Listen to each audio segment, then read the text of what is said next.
Welcome to our vertical mindset call with Sarah Foley, our vertical blind. I'm so excited to be here. Our Mondays are always full of value when you come on at 3 p.m. Eastern time every single Monday. So how are you, first of all, Sarah?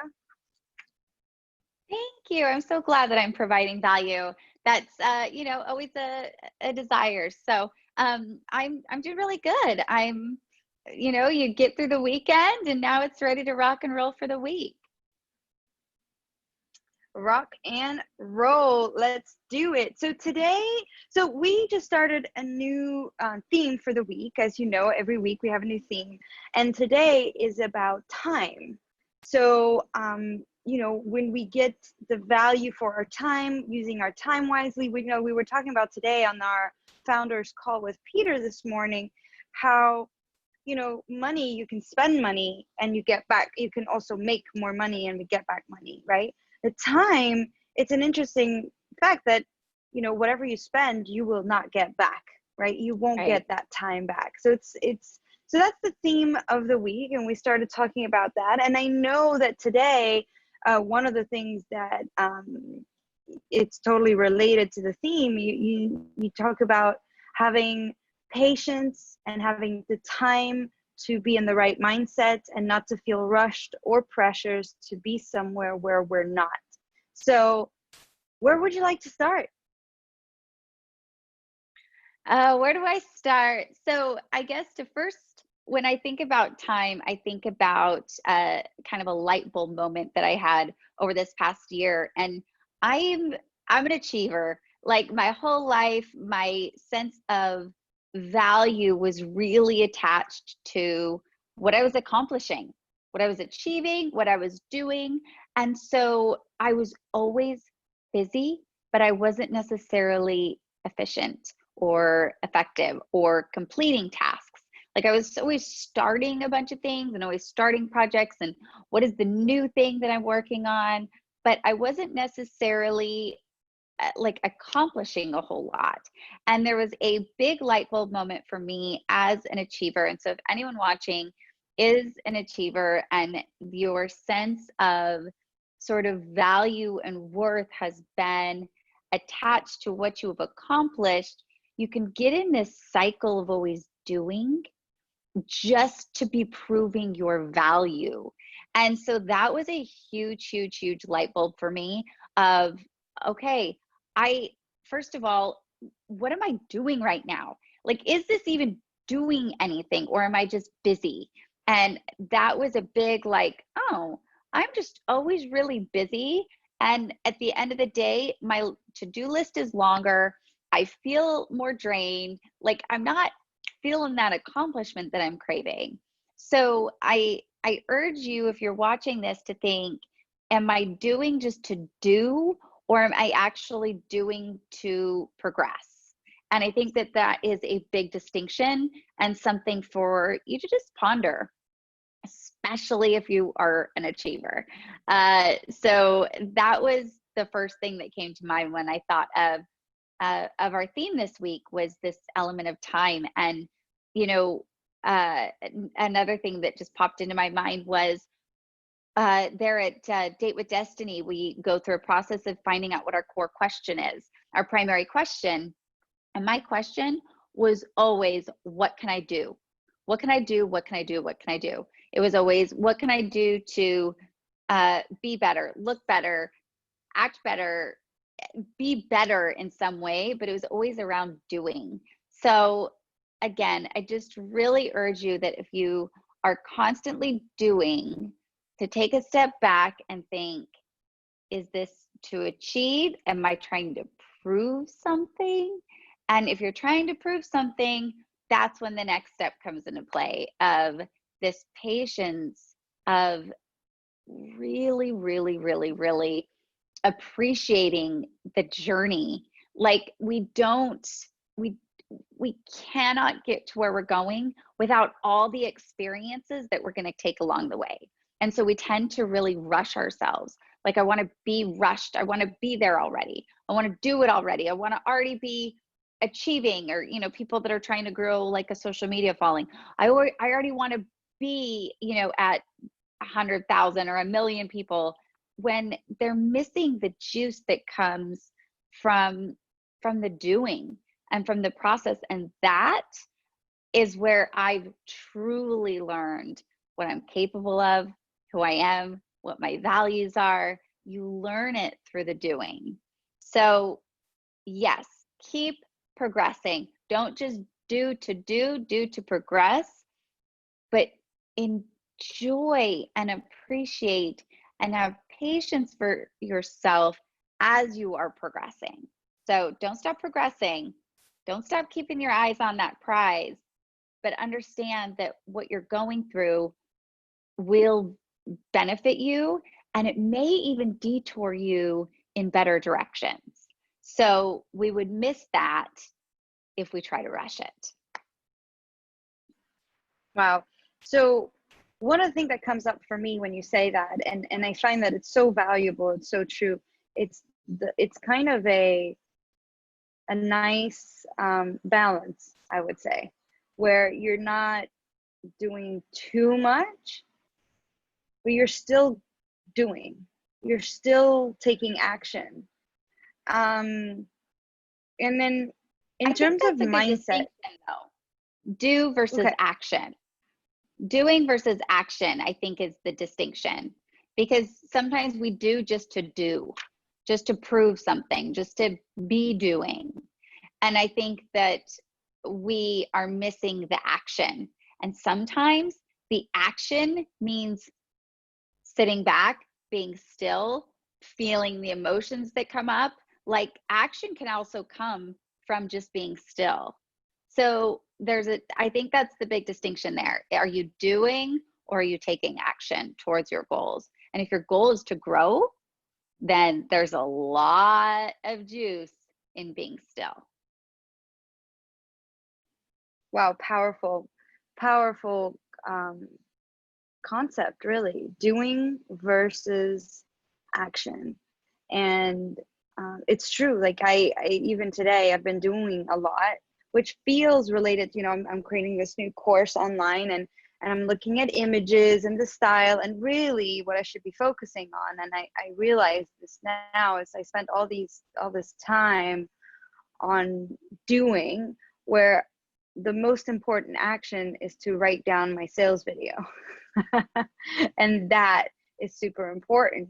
So it makes me think of that book. Have you heard of the Eat the Frog, or Eat That Frog, or something like that? Have you heard that book? No, I haven't. What's it about? It's like do the hardest thing first. Oh, like tackle the biggest challenge first. What do you think about that in terms of mindset? You know what? I'm a big fan of momentum and building confidence. And sometimes if you tackle the biggest thing first, you don't necessarily have the confidence that you gain from having the momentum of doing the things that you can achieve and tick off.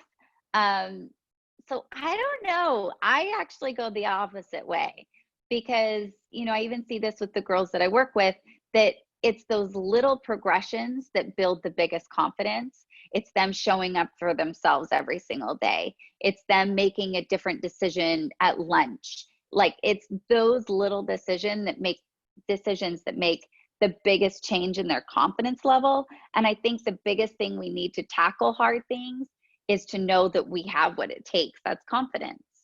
So I don't know. I'm opposite. I like momentum, and I like confidence more than I like going after the biggest, hardest thing, because I think you need the confidence to go after the biggest, hardest thing. Oh my goodness. And while you were talking, it totally brought me a distinction that I'd love to share. But before that, this totally links into the question we have from one of our VIPs in the backstage area, which is, how do you keep up the momentum and stay patient?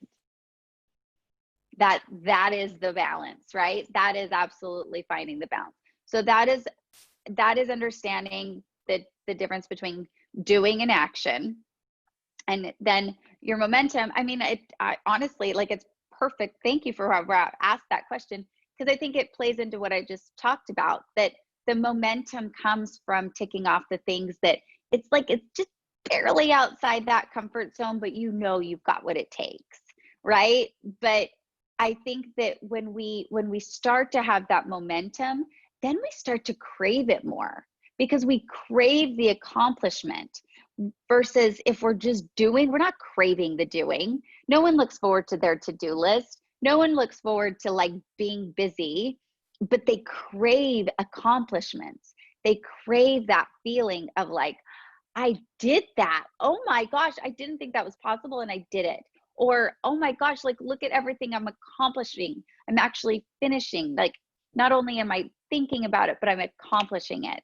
So I think that the biggest thing about the patience and the doing is first having your intention of what you're trying to do. You know, having a course versus like personal development, they're going to have very different actions. And you know, I also am working on a course for around this vertical mindset, and I had to really take a step back and think, I can't just sit there and write a course. I really have to go inward. Like I have to go back to that place of like where it all began for me, because that's where people taking a course are going to begin. So for me, a big part of the action and a big part of the momentum was being patient. Like it was going inward. So it's going to depend on what you're trying to achieve, but I think that you'll notice the difference when you start to get impatient about what you're achieving because you're so excited. And that's where momentum comes on. Like that's where it comes into play, because you're like, you know, the days you wake up and you're like, oh my gosh, I cannot wait to get back to that. I cannot wait to keep going. Or I'm up till 3 a.m. because I'm going through a course, or I'm reading a book and I can't get enough of it. Those are the things that are going to build that momentum, so that along the way, like you can continue to keep going back inward. But it's also an ebb and flow. And I think that we have this mentality that there's a finish line, that there's always a finish line, and we always have to like finish something and make it so that we've achieved it and be done. And life is not a finish line. Like there's one finish line and it's at the end, right? Otherwise it's just thresholds that we're achieving. We're just reaching more and more thresholds. But I think that we get into this idea, for me, it really played into like dieting back in, before I kind of really understood my body and health. And we would do this as a family. We'd have like one big family trip a year, and about 6 weeks before, we'd all go on like total Atkins diet. There wasn't a carb in the house. We'd get like a family tanning membership. We'd all get tan. We'd all like, you know, get really, really skinny. And then we'd go on our trip, usually someplace like Cancun or Mexico, and we'd eat the whole time, you know, and then it was like we were back to where we started. And so it's like we were always thinking about like this like finish line of, and then once we finished it, we didn't keep going. We went back to the beginning. And so it's like there wasn't any progress. So I think that I think it's just a great analogy, because I think that people can, that makes sense to people of what they're doing in their own lives, of what are you making headway on, and then going back to the starting line. Like you're not getting anywhere. You're spinning your wheels.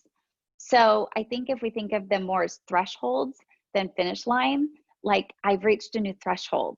I've reached a new level in my growth, in my progress towards my course, in my progress with my kids. Like they're just thresholds. We've leveled up, but we're not done. We are not done. So that's where momentum comes in. And that totally resonates, because we were even talking with Clint, our spiritual panelist, and panelist on spirituality. And one of the things he's just launched his new book, and it's, you know, he had to press like, okay, this is the final version, let's do it. And he said he felt this not such a great feeling, I would say, towards when it ended, because it was like something was over, and there's kind of a loss, there's kind of but if we see it as a new threshold, right, it's super powerful. And I think that's such an incredible mindset shift that you've just given us. Thank you. And one of the distinctions that I'd like to bring, that it is true for myself, and you'll let me know what you think, is that, so when I look at crossing things off the list, right? Like it could be little things. Like today, I should have dissected and put a lot of like more of like little tiny to-dos, and that would have been easier for me, and I wouldn't feel like I wasted a bunch of time, because I did, but I was more doing than taking action.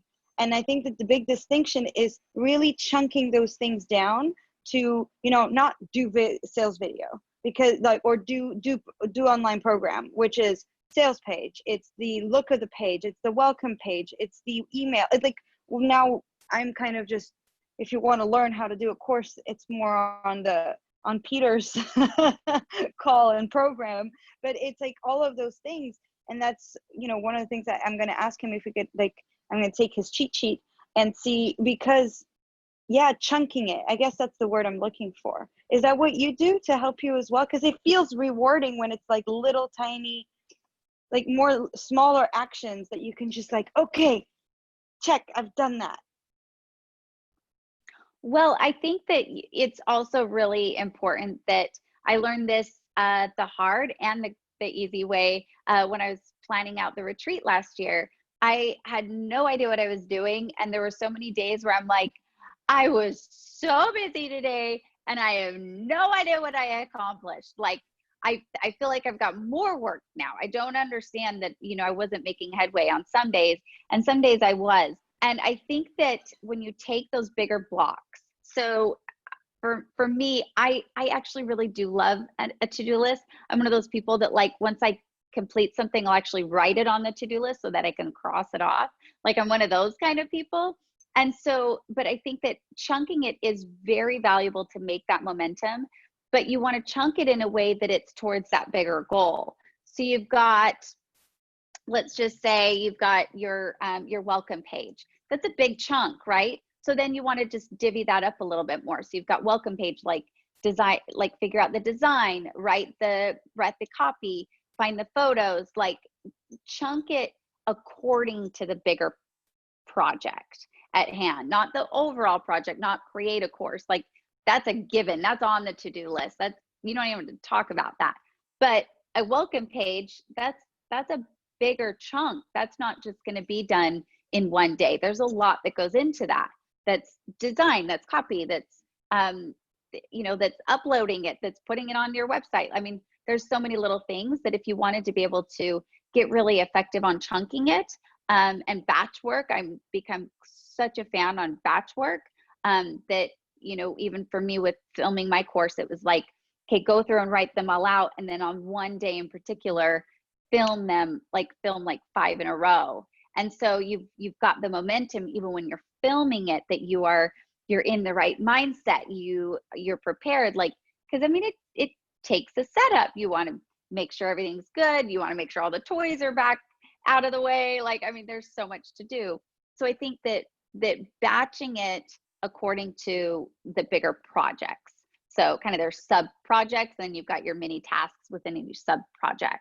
So if you're a super organized person, I guess kind of breaking it down in that way can be helpful. But that's my recommendation. And like I said, I learned it really the hard way, where my to-do list was like based on importance, and they didn't have anything to do with one another. And so as you're switching tasks, your brain, like it loses momentum as you're trying to switch tasks. So, you can do importance by day, but I think that it really, if you really want to start making headway and you really want to be successful in those actions, that they are all related. And then once you've completed that welcome page, boom, now it's on to the next one. Amazing. Thank you so much. That's very useful. I love the idea of batching. with the videos, I'm totally like that. Like a bunch of blog videos or videos and just do them all in one. But I never thought about it with other areas, right? Like I'm apartment hunting right now. I'm doing Hack Mankind and I'm doing my program, and there's personal stuff too. And it's like, I keep going back and forth, where I'm like, actually, I should say, this day, and I also have a consulting client. So it's like, maybe I should do the consulting instead of doing 2 hours a day, just say, this day is only for that. And then I have my kind video that I'm committed to, but that day is dedicated for that. And so that I have more momentum instead of just doing 2 hours here, 2 hours here, 2 hours here. So thank you so much. And I'm sure I'm getting value, and all of those tuning in and on the recording are also getting value. However, I must say, be cautious. Go to www.hackmankind.com for those tuning in or listening to the recording, not just so you can put your email in there. It's just so you can continue having access to these calls, because soon we will not be broadcasting on Facebook. We will be broadcasting on our website and on our platform. So make sure to head on over to www.hackmankind.com so you continue having access to our content and all our videos, all of Sarah's videos. All right, so I'm quickly going to jump into some of the quick Q&As that we have here backstage. So I know some things need time, patience, and the right mindset, but it's so difficult. What is your hack? Say that one more time. Patience and the right mindset is so difficult. So that one feels really broad for me. So I think that it depends on what you're working on. For me, the biggest things that need patience are my creative side as well as my personal growth side. And both of those really need patience to go inward. I was watching an interview on Glennon Doyle. I'm really a big fan of her new book, Untamed. And she was talking about, people asking if she's doing a lot of writing. And she said, people forget that in between the writing is where you learn and grow, so you know what you're going to be writing next. Like that's the experience that you're building up for what you're doing next. So when it comes to patience, for me, it really has to go back to going inward and feeling all the feels along the way. I think that the biggest thing that we run away from and that we don't want to have patience for is anything that's uncomfortable. Like, we've been totally brainwashed that anything bad, anything negative, anything uncomfortable, and those go for feelings, sadness, depression, anger, sorrow, loss, that those we want to get through as quickly as possible or not at all. Like, we want to avoid them at all costs. So when it comes to patience, for me, it's about the feelings. And that's where journaling comes into place. That comes from a great support system, therapist, coach. That is where the patience comes in, because I think that the biggest roadblock for us is denial. It's denying the feelings that are going on under the surface. They're the ones that keep us up at night, the ones that distract us from what we really want to be working on, because those are the feelings inside that they're itching at us, they're scratching, they're knocking at the door, and we just want to avoid that they're even there, but we still feel the scratch. And so for me, the patience really comes to itching the scratch. Like, itch it, give it some love, like give yourself a really good back scratch, open the door, welcome it in, and say, what are you trying to teach me right now? What do I need to learn? Because whatever it is itching, whatever I need to learn from this is going to help me for the next thing. That itch needs to be scratched. Scratch it. It's uncomfortable. I know. Scratch it. It will feel so much better once you give it some attention. And for me, that's where the patience comes in, is with myself and forgiving myself when I feel like a failure and that I'm not doing enough, or if I'm not doing it right as a mother. But the patience and sitting with ourselves is where we can actually start to pay attention to that inner dialogue, that intuition, those feelings inside of us that are going to teach us the most. That's going to teach us the most for how to parent, for what we don't like within ourselves that we want to heal and move away from so that we don't pass it down to our kids. That's a big one that I'm trying to learn, is that I just want to break those patterns that aren't serving me anymore so that I can show up and be a better mother to my son. So, and a better business owner, and a better person, and a better friend, and a better spouse, and I want to be better, and I can't be better if I'm denying the very things that are going to teach me the most. Amazing. And that leads us to the question, you were saying one of the first things that you want to be doing is intention, right? I'm going to take my video off because I think it's frozen. So the question from one of our participants, one of our backstage attendees, is how do you find the intention? How do you find your own intention? How did you find yours? That, my friend, is most likely going to happen totally on accident. It is going to happen totally on accident. This is where the patience and the journey really gets juicy. Because for me, it is through my hardest trials that I have found all of my intention, all of my purpose, all of it. So it is through my accident that I found a whole community of specifically women that were completely ignored. This whole community of women that wanted to feel beautiful and confident and sexy and successful, and were totally ignored because I was one of them, and I was feeling ignored, and I didn't like how that felt. And so that was a pusher. That was a pusher out of my own pain. That's where I found a purpose. And then also the next step was me going and getting a personal trainer and trying to get fit and healthy, just because I wanted to look good in a bikini because I live in Hawaii. And through that, I found health and fitness, and that I was capable of more than I thought I was. And then I found a whole community of other women that said, I want to know what you're doing. That opened the next door. It's only going to happen when we get patient, when we itch the scratch, or when we scratch the itch, that we actually, our door gets open, our whole life gets open, and we find a sense of purpose, because we have gone through it.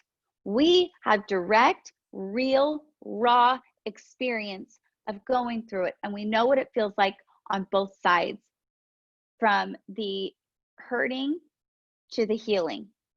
And when we know what that feels like, then we can help others.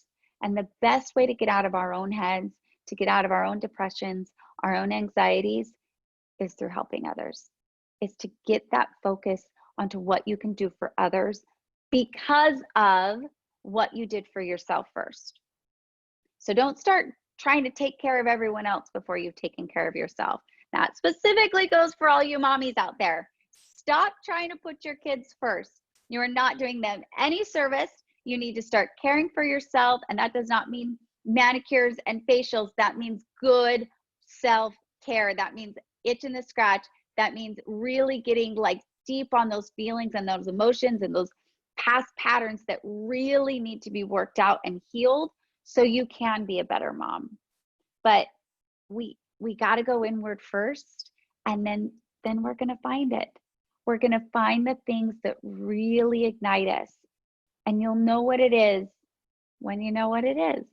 And if you don't want to know what it is yet, that's okay too. That's part of the journey. That is part of it.